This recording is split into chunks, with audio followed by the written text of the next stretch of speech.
नमस्कार विद्यार्थी मित्रांनो, जलसंपदा विभागची जी भरती सुरू आहे त्यामध्ये एक कॉपीचा प्रकार उघडीस आलेला आहे. यामध्ये हायटेक कॉपी करण्यात आलेली आहे. तर ती कॉपीचं प्रकरण काय आहे ते आपण आजच्या व्हिडिओमध्ये पाहणार आहोत.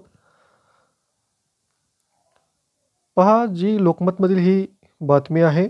बीड जिल्ह्यामधील जलसंपदा विभागाच्या गट ब आणि गट क पदाच्या ऑनलाईन परीक्षेत गैरप्रकार करण्याच्या हेतूने एका तरुणाने भल्या पहाटे परीक्षेची जी लॅब आहे त्या लॅबच्या खिडकीतून हात घालून जो कॉम्प्युटर आहे त्याच्यामध्ये मोबाईल लपवलेला होता. तो चिकटवून ठेवलेला होता. मात्र मोबाईल जो आहे तो व्हायब्रेट झाल्यामुळे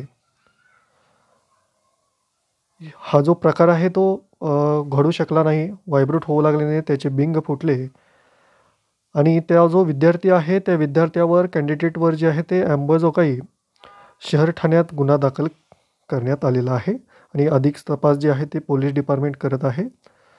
पहा, यामध्ये सुद्धा कॉपीचा प्रकार करण्याचा प्रयत्न करण्यात आलेला आहे. जसं की याच्या आधी सुद्धा एक्झाम झालेल्या आहेत, त्या खूपशा एक्झाममध्ये सुद्धा कॉपीचा प्रकार झालेला आहे. त्यामुळे तुम्हीही एक्झामला जाताना एक लक्षात घ्या मित्रांनो, तुमच्यासाठी महत्त्वाची बातमी म्हणजे तुम्ही पहिल्यांदा ज्यावेळेस लॅबमध्ये जाता आणि तुम्हाला जो कॉम्प्युटर PC दिलेला आहे त्या PCच्या आजूबाजूला अवतीभोवती आणि खाली टेबलला वगैरे सर्व ठिकाणी तुम्ही तपासून पहा. कदाचित असंही होऊ शकतं की दुसरा कोणीही विद्यार्थी कॅन्डिडेट जो आहे तो तिथं कॉपी करण्याचा प्रयत्न करेल. अशा प्रकारचा मोबाईल किंवा काहीही इलेक्ट्रॉनिक वस्तू असेल, काही लपवण्याचा प्रयत्न करेल आणि योगायोगाने जर तुम्ही त्या कॉम्प्युटरवर बसला असाल तर तुमच्यावर कारवाई होईल आणि तुम्ही त्या एक्झामसाठी बार ठराल.